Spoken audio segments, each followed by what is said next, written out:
മൂകം കരോതി വാചാലം പങ്കും ലംഘയത്തെ ഗിരിം യത്കൃപാത്തമഹം വന്ദേ പരമാനന്ദമാധവം. ഇന്ന് നാരായണീയം 98-ാമത്തെ ദശകത്തിൽ 3-ാമത്തെ ശ്ലോകത്തിൻ്റെ അർത്ഥം പറയാം. അർത്ഥം പറയുന്നത് കിഴക്കേപ്പാട്ട് വാര്യത്ത് ഭാരതി. ശ്ലോകം: നോ തിര്യഞ്ചം നമത്യം ന ച സുരമസുരം ന സ്ത്രിയം നോ പുമാംസം ന ദ്രവ്യം കർമ്മജാതിം ഗുണമപി സദസത്വാപി തേ രൂപമാഹു ശിഷ്ടം യത്സ്യാം നിഷേധേ സതി നിഗമശതൈർലക്ഷണാവർത്തിതസ്ഥൽ കൃച്ഛ്രേണാവേദ്യമാനം പരമസുഖമയം ഭാതി തസ്മൈ നമസ്തേ. ആ ഭഗവാന്റെ വർണ്ണന തന്നെയാണ് ഇനിയും പരമാത്മാവിനെ വർണ്ണിക്കുക തന്നെയാണ് ചെയ്യണത്. വർണ്ണിക്കാൻ പറ്റില്ല എന്നുള്ളത് കൊണ്ട്, ഭഗവാന്റെ രൂപം എങ്ങനെയാണ് എന്ന് വർണ്ണിക്കാൻ പറ്റാത്തത് കൊണ്ട് അതല്ല എന്നുള്ള നിലയിൽ വർണ്ണിക്കുക എന്നാണ്. അങ്ങനെയാണ് വേദാന്തത്തിലൊക്കെ പറയുന്നത്. ഭഗവാനെ എങ്ങനെയാണ് ഭഗവാൻ എന്നുള്ളത് വർണ്ണിക്കാൻ, പരമാത്മാവ് എന്താണ് എന്നുള്ളത് വർണ്ണിക്കാൻ നമുക്ക് പറ്റില്ല. പോസിറ്റീവായിട്ട് എങ്ങനെയാണ് ഭഗവാനെ വർണ്ണിക്കുക എന്നുള്ളത് സാധ്യമല്ല. അപ്പം അതുകൊണ്ട് അങ്ങനെയല്ല, ഇതല്ല എന്ന് പറഞ്ഞും കൊണ്ട് ബാക്കി ശേഷിക്കണത് ഭഗവാൻ എന്നുള്ളത് പറയുക എന്നേ പറ്റുള്ളൂ എന്നാണ്. അതായത് ഈ പ്രപഞ്ചത്തിലുള്ള സർവ്വതിനെയും അതല്ല എന്ന് പറഞ്ഞിട്ട് ഒടുക്കം അപ്പം ഇതൊന്നും പ്രപഞ്ചത്തിലുള്ളതൊന്നും അല്ലാതെ കണ്ട് അവശേഷിക്കുന്നത് ആ ഒരു സത്ത് ആയിട്ടുള്ള ഒരു അവസ്ഥ. ആ സച്ചിദാനന്ദ, അത് ചൈതന്യരൂപമാണ്, ആനന്ദരൂപമാണ്. ആ അങ്ങനെയുള്ളതായിട്ടുള്ള ആ അവസ്ഥയിലേക്ക് എത്തിച്ചേരുക. അപ്പോൾ ഇതൊന്നുമല്ല എന്ന് പറഞ്ഞാലേ പറ്റുള്ളൂ എന്നുള്ളതാണ്. അതിനൊരു ഉദാഹരണം പറയാറുള്ളത്, ഇപ്പോൾ ധ്രുവനക്ഷത്രത്തിനെ കാണിക്കാനായിട്ട് പറയുകയാണെന്നുണ്ടെങ്കിൽ, ആ ധ്രുവനക്ഷത്രത്തിനെ കാണിക്കുമ്പോൾ അപ്പോൾ അത് ഏത് നക്ഷത്രമായാലും അതെ, അതിനെ കാണിക്കണം എന്ന് വെച്ചിട്ടുണ്ടെങ്കിൽ ആ കാണുന്നത് ധ്രുവനക്ഷത്രം എന്ന് പറയാൻ പറ്റുമോ നമുക്ക്? ഇല്ല. എന്താണെന്ന് വെച്ചാൽ അത് വളരെ ചെറുതായിട്ടുള്ള, നമുക്ക് നമ്മുടെ വളരെ ദൂരത്താണ്, അനവധി നക്ഷത്രങ്ങളുടെ കൂട്ടത്തിൽ നിൽക്കണു.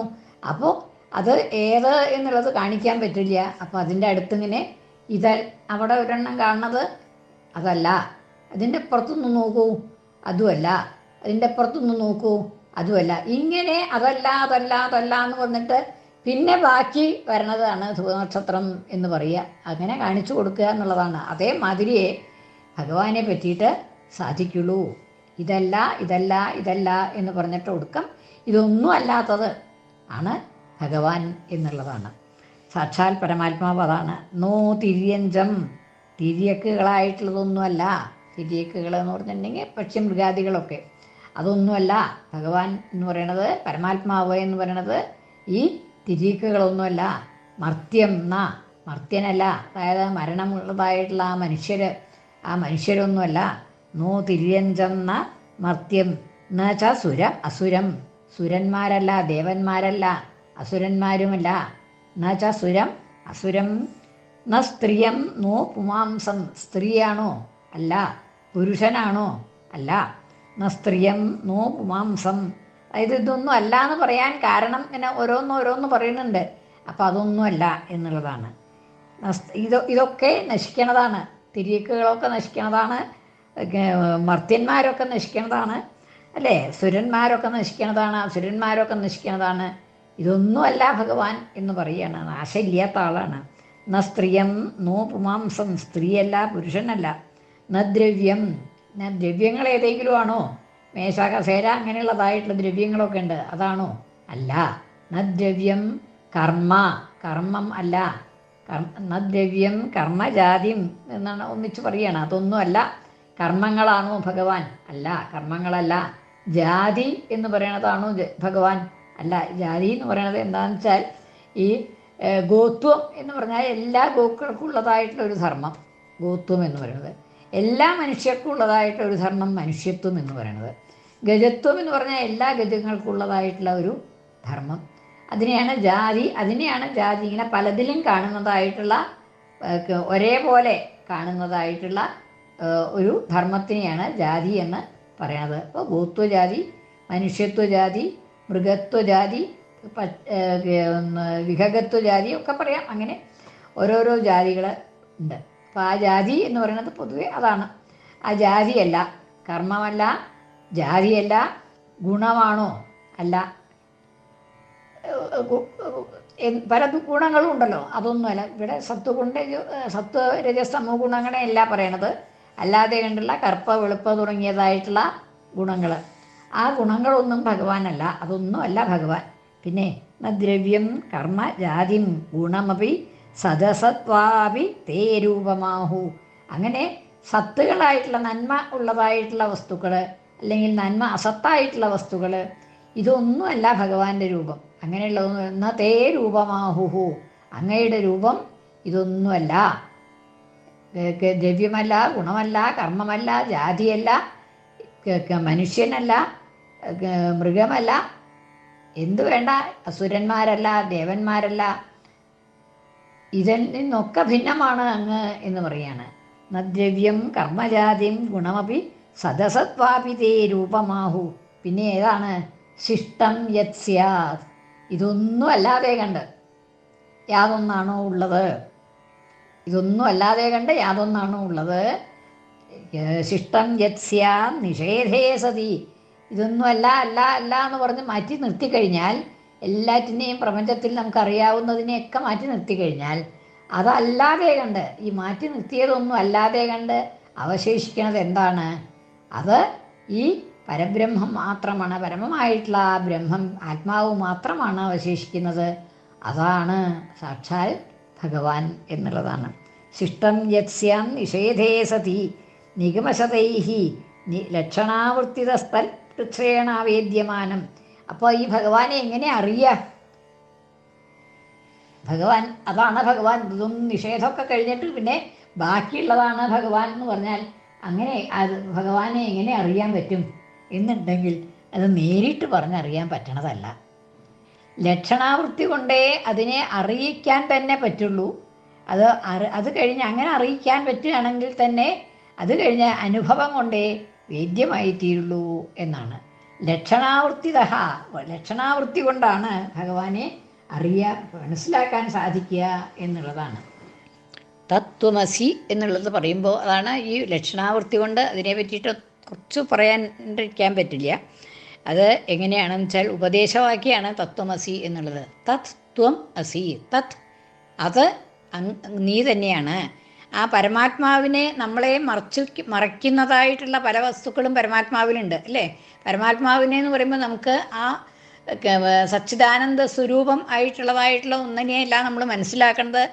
മഹാവിഷ്ണുവിനെയോ അല്ലെങ്കിൽ ശിവനെയോ അങ്ങനെയൊക്കെ ആയിട്ടാണ് നമ്മൾ ആ പരമാത്മാവ് എന്ന് വെച്ചാൽ ഇത് തന്നെയാണ് എന്നുള്ള തരത്തിലാണ് നമ്മൾ മനസ്സിലാവുന്നത്. അപ്പോൾ നമുക്ക് നേരിട്ട് കാണാൻ വയ്യാത്തതായിട്ടുള്ള എന്തൊക്കെയോ ചില ഭാഗങ്ങൾ ആ ഭഗവാനെ മറച്ചു വയ്ക്കുന്നുണ്ട്, പരമാത്മാവിനെ മറച്ചു വയ്ക്കുന്നുണ്ട്. അതുമാതിരി ത്വം എന്ന് പറഞ്ഞാൽ നമ്മൾ തന്നെ ആയിട്ടുള്ള നമ്മുടെ ഉള്ളിലുള്ളതായിട്ടുള്ള ആ ജീവാത്മാവാണ്. ആ ജീവാത്മാവ് നമ്മുടെ ശരീരം കൊണ്ട് ഉപഹിതമായിട്ടിരിക്കുകയാണ്. ശരീരം അതിനെ മറച്ചു വെച്ചുകൊണ്ടിരിക്കുകയാണ്. അപ്പോൾ ഈ നമ്മുടെ ശരീരം കൊണ്ട് മറച്ചു വയ്ക്കുന്നതായിട്ടുള്ള ഈ ആത്മാവും പരമാത്മാവിൻ്റെ മഹാവിഷ്ണുവിൻ്റെ രൂപം തുടങ്ങിയിട്ടുള്ളതുണ്ടല്ലോ, അങ്ങനെ അതുകൊണ്ടൊക്കെ മറച്ചു വയ്ക്കപ്പെട്ടതായിട്ടുള്ള ഭഗവാനും തമ്മിൽ ഒന്നാണ് എന്ന് പറയുമ്പോൾ നമുക്കൊരു പൊരുത്തക്കേടുണ്ട് അല്ലേ?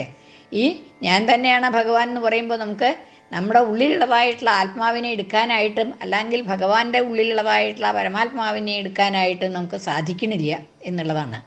അപ്പോൾ അതുകൊണ്ട് നമ്മൾ വേറെ ഒന്ന് അത് ആ തത്വമസി എന്നുള്ളതായിട്ടുള്ള വാക്യം എടുക്കുമ്പോൾ തത് ശബ്ദം കൊണ്ട് ലക്ഷണാവ്യാപാരം കൊണ്ട് മറ്റതൊക്കെ ശരീരാദികളിൽ നിന്ന് അല്ലെങ്കിൽ പ്രപഞ്ചം കൊണ്ട് മൂടപ്പെട്ടുള്ളതായിട്ടുള്ളതാണല്ലോ ശരീരം, ഭഗവാന്റെ ശരീരം എന്ന് പറയണത്.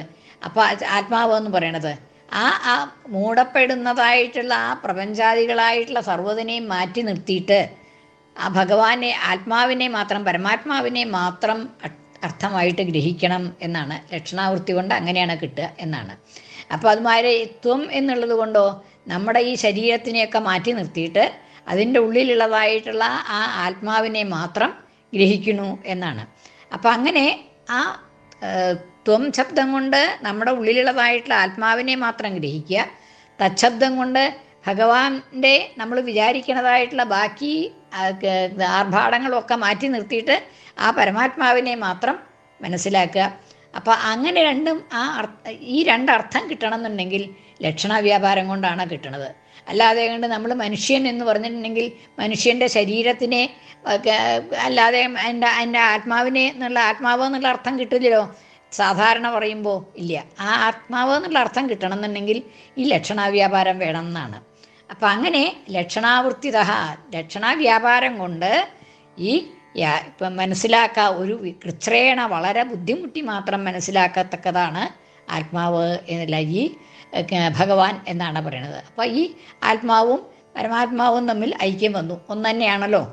ഭഗവാൻ സർവത്ര വ്യാപിച്ചു നിൽക്കുന്നതാണ്. ആ ആത്മാവ് പരമാത്മാവ് സർവത്ര വ്യാപിച്ചു നിൽക്കുന്നതാണ്.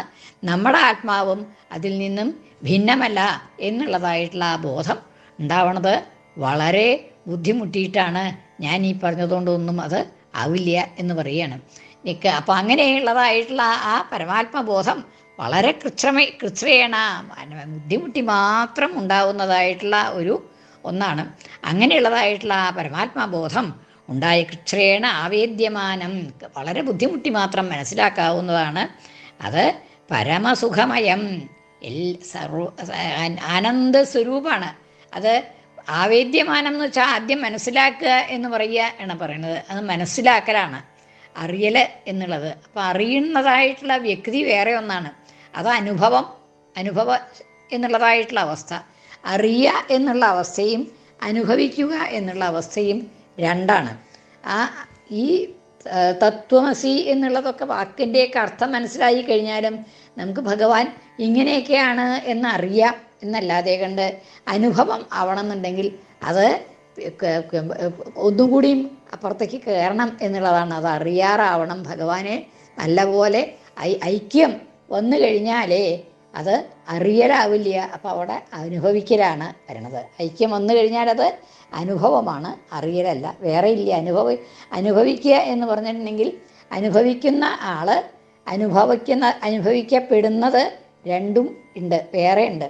ആ അനുഭവം എന്നുള്ളതായിട്ടുള്ള അവസ്ഥ അത് ജ്ഞാനം എന്നുള്ളതായിട്ടുള്ള അവസ്ഥ.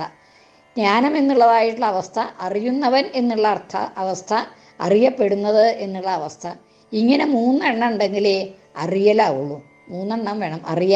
അറിയുക എന്നുള്ളതിന് 3 ഇത് വേണം. ഒന്ന് അറിയുന്നവൻ, മറ്റ് അറിയപ്പെടുന്നത്, പിന്നെ ഒന്ന് അറിവ്.